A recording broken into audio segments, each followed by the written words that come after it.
Bom, eu quero inicialmente dar meu bom Viva dia. Santana do Matos! Santana do Matos, pois é.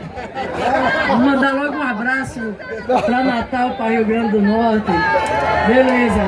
Mas, meus companheiros e companheiras, eu quero trazer aqui o nosso abraço de luta, de solidariedade. Quero, em nome da Frente Brasil Popular, em nome da Frente Povo Sem Medo, em nome da CONTAG, abraçar, saudar a todos os lutadores e lutadoras em defesa da democracia.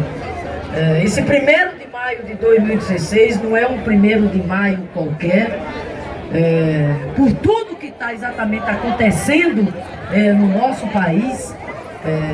É um dia, claro, da gente celebrar a histórica luta da classe trabalhadora, mas o 1º de maio de 2016 traz para nós um chamamento e um desafio muito maior, na medida em que está em curso um golpe de Estado que significará, sem dúvida nenhuma, um atentado à democracia, e esse atentado à democracia significará, põe em risco as conquistas históricas que os trabalhadores e trabalhadoras do Brasil tiveram ao longo de décadas.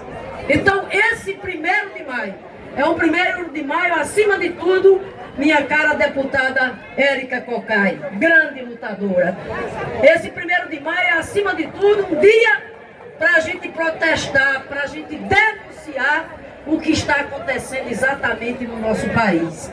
É muito grave, e a gente, de repente, hoje vê que depois de uma eleição, depois que mais de 54 milhões de pessoas foram às ruas, foram às urnas e elegeram o novo presidente da República, ou seja, elegeram a presidenta Dilma, passado esse resultado que a gente viu ao longo desse período, foi uma oposição irresponsável, inconformada com a derrota, e desde então começar exatamente a tramar o golpe, desde então começar a tramar exatamente o atentado à democracia, contando, claro, com o apoio da grande mídia, a grande mídia irresponsável, a grande mídia que tem se comportado nesse país como um verdadeiro partido de oposição,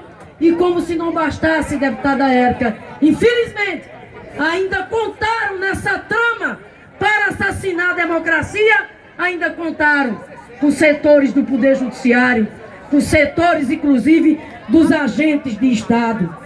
O que nós assistimos na Câmara dos Deputados no dia 17 de abril foi o circo dos horrores.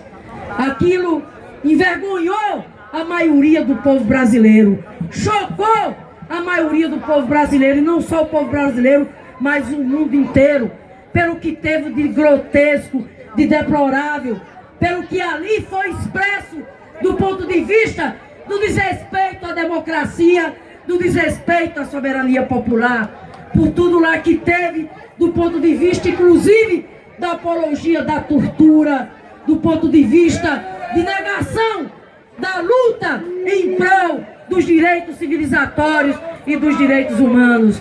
Pois bem, meus companheiros e minhas companheiras, a guerra continua, como já foi dito aqui, até porque, seguindo o ritual do processo de impeachment, que para nós não passa de um golpe travestido de pedido de impeachment, a guerra continua, e agora nós estamos lá no Senado, continuando enfrentando um ciclo de horrores. Vocês estão acompanhando o massacre que está sendo feito lá na chamada comissão especial, de 21 membros. Infelizmente, nesse momento, deputada Érica, a maioria dos que estão lá são favoráveis ao golpe contra o povo brasileiro e contra a democracia. Mas nem por isso nós estamos lá de cabeça baixa, nós estamos lá de cabeça erguida para resistir bravamente junto com vocês. Nós temos lá a nossa bancada, a senadora Gleise, a senadora Vanessa, o senador Telmário, o senador José Pimentel, o senador Humberto, estamos lá resistindo bravamente, sendo a voz de vocês.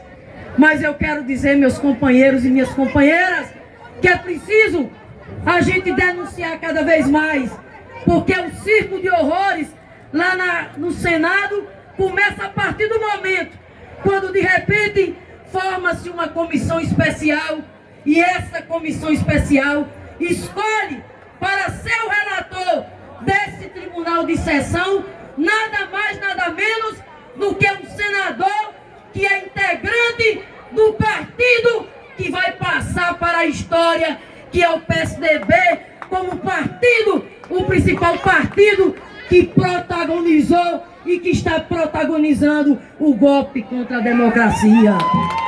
Como se não bastasse ele ser do PSDB, o que é que nós temos assistido? Temos assistido a denúncia que foi feita contra a presidenta Dilma, pedindo o seu afastamento, assinada por uma senhora que tem o cinismo de chegar e dizer para o Brasil que não tem nada a ver com militância partidária, que ela é uma militante que pensa em prol do Brasil. Imagine se ela fosse militante, porque ela chega lá, fala que não tem nada a ver, eu não tenho nenhuma vinculação político-partidária, entretanto, ela foi cargo de confiança do governo Fernando Henrique, ela foi cargo de confiança do governo Alckmin, e mais do que isso, ela recebeu nada mais, nada menos do que 45 mil reais do PSDB para assinar aquela peça apócrifa contra a presidenta Dilma, porque não se sustenta do ponto de vista jurídico de maneira nenhuma. Como se não bastasse, o outro que assina, que é o doutor Miguel Reale Júnior, é filiado ao PSDB. Como se não bastasse, o coordenador jurídico nacional do PSDB assinou também o pedido de impeachment, ora exatamente em tramitação. Então, na verdade, nós temos que cada vez denunciar essa comissão especial, que tem como relator o senador Anastasia. É uma farsa, é uma fraude. É uma farsa e é uma fraude. Por isso que eu quero concluir, meus companheiros e companheiras, dizendo que o bonito disso tudo é ver a capacidade de luta, é ver a resistência, é ver o quanto os trabalhadores e trabalhadoras desse país não perderam a esperança, não perderam a confiança na luta de maneira nenhuma.